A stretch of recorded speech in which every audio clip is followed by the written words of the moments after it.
Autrefois humaine, piégée par les siens et envoyée au cœur des enfers pour y souffrir pour l'éternité, Hope est devenue Lady Death, une incarnation de la mort elle-même, capable de détruire même l'impensable et d'offrir l'oubli éternel aux âmes damnées et aux déchus.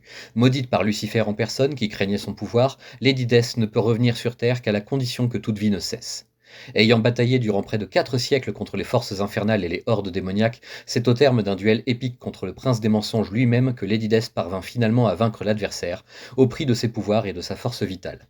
Désormais, elle erre sans but dans le vaste cosmos, l'inconnu, perdant à chaque instant qui passe un peu plus sa raison et ses espoirs. Sans plus aucun but pour exister, elle se laisse dériver jusqu'à l'oubli.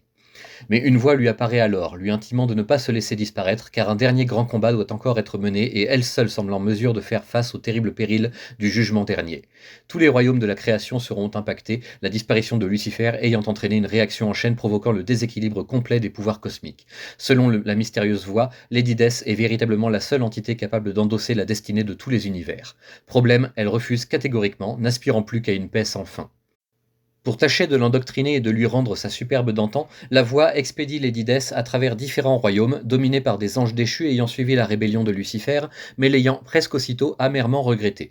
À chaque nouvelle épreuve, à chaque nouvelle confrontation, Lady Death doit apprendre une valeur cardinale du peuple de ses ancêtres, pour retrouver enfin tous ses pouvoirs et sa puissance au fait du divin comme du diabolique. Et malgré toutes ses réticences et sa mauvaise volonté, petit à petit, la formule fonctionne.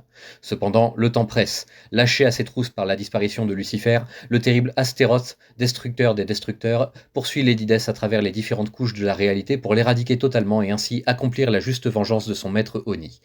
Nul ne saurait se dresser face à la fureur d'Astéroth, nul ne saurait lui dissimuler sa proie sans en payer le prix fort. Au terme d'une épopée dantesque, les deux entités ennemies mortelles vont fatalement se faire face au sein d'un royaume en paix où Lady Death semblait enfin avoir trouvé, par erreur, le repos et la félicité. Des deux formidables combattants, un seul et unique pourra en ressortir vivant et vainqueur. Mais cette victoire aura un prix, elle aussi, que seul le destin semble en mesure de fixer, et celui qu'il faudra accepter, quoi qu'il en coûte. Je voulais revenir aux sources de ce qui me fascine tant dans la légende apparemment sans fin de Lady Death, création de Brian Pulido dont vous suivez avec moi les nouvelles aventures à notre époque grâce à la série éditée par Coffin Comics. Mais bien avant que Pulido ne retrouve enfin les droits de son œuvre, quand il ne les avait pas encore perdus d'ailleurs, existait un petit éditeur vraiment indépendant du nom de Chaos Comics où naquit ce personnage emblématique de toute la culture metal et underground. En mars 1997 paraît alors cet album, The Odyssey, contant le terrible retour en grâce de la sorcière blanche après avoir enfin triomphé de son éternel adversaire, Lucifer en personne.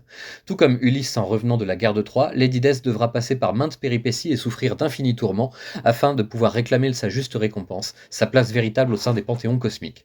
Une aventure épique et bourrée de symbolisme et de poésie brute, avec une science du dessin et de l'ancrage comme on n'en fait plus de nos jours. Un vrai petit bijou que je suis très heureux de m'être procuré voilà quelques années.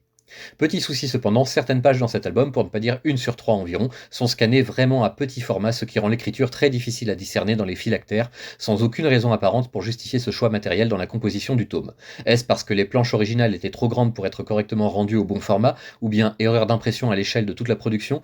Quoi qu'il en soit, ça rend l'expérience de lecture un rien désagréable quand on doit lutter régulièrement contre la fatigue oculaire qui s'accumule. Après, je chipote, c'est vraiment une très belle histoire et caractérisant parfaitement ses personnages, sans la sursexualisation que l'on trouve maintenant dans les créations de Pulido sous son nouveau label indépendant. Certes, la tenue déjà très minime de l'héroïne disparaît de plus en plus à chaque combat, ne laissant pratiquement plus aucune place à l'imagination, mais au moins elle reste fière et ne cède jamais au voyeurisme du lectorat ou au côté montreur de l'éditeur. Elle sera magnifiée vers la fin, retrouvant véritablement toute sa superbe et sa prestance.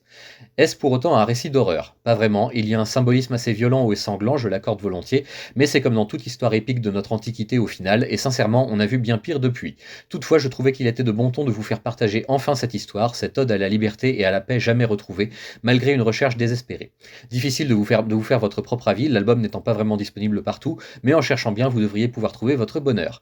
Comme Hope, n'abandonnez jamais et ne cédez pas au déterminisme et à la fatalité, qui sait, au fond, vers quels nouveaux horizons votre errance vous mènera.